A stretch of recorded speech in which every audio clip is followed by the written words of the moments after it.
Welcome back. In this brief lecture, we would mention some points about cell construction.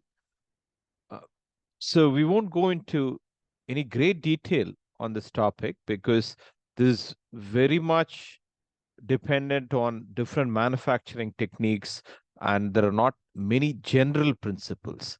We will just mention some jargons that you typically hear with respect to cell construction.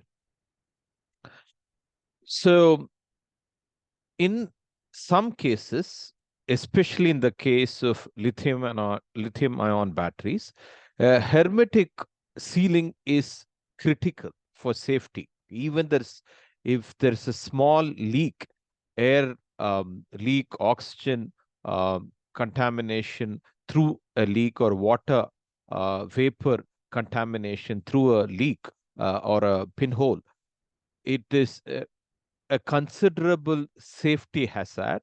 So, sealing is very critical in this case.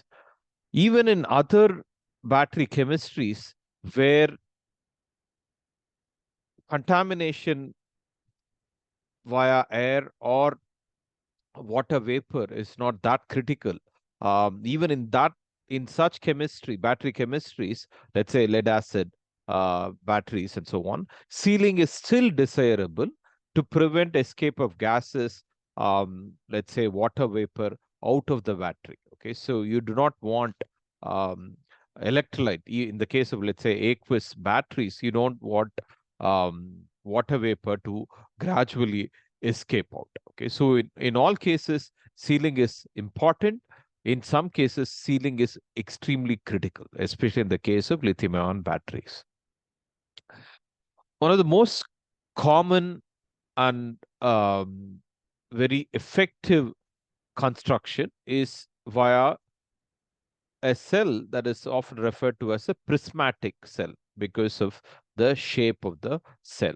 So it has terminals that bring the current out, and then there is a relief valve. Okay, so this is like typically like a pressure cooker valve which um, opens up to release gases. Okay, when if there's a sudden increase in pressure to prevent um, much disastrous um, explosions. Okay, so this is a common construction, and within a container like this, there will be um, electrode material. Okay, so this is to do with the deep cycle battery. These are thicker positive and negative electrodes, and these are more like a SLI battery, starting lighting ignition batteries. They have a larger cross-sectional area, but thinner negative and positive electrode material. Okay, so all these things fall under prismatic cell. Here, there's greater stacking and so on. Just probably the most common uh, cell geometry you would probably see.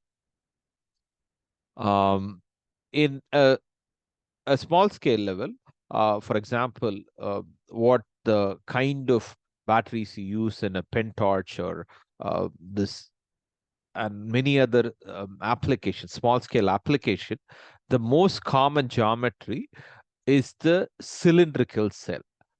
So there is significant um, ease in manufacturing. Okay, so the tapes can be rolled over a central axle axis. So if you take a small part, magnify this part, you would see that there is a copper foil current collector, there is a negative electrode, then there is a separator separating the negative electrode from the positive electrode, and then aluminum foil, which is like a current collector, and so on. So in this, the casing itself acts as a way to get the current out. Okay, so if you see there is a negative case, which is a hard metallic body, and then there is a positive terminal, which is again, you can get the current out via this. Uh, this is to do a layer, it's like a safety layer.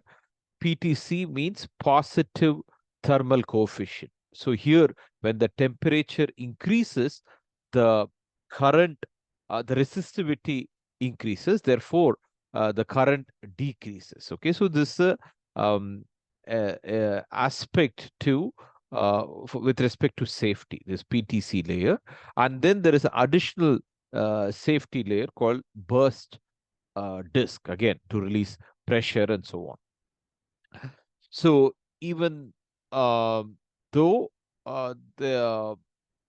there can be many more layers uh, potentially to increase the capacity, aspects of thermal management limit the number of layers that is wound around a central axle. We will discuss this at a some other slide set at a later stage.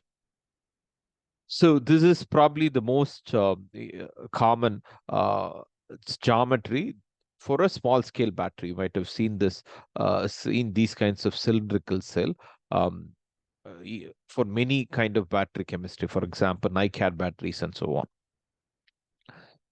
The geometry that is used in research, for example, the batteries that we construct in our labs for R&D purposes are mostly coin cells, okay?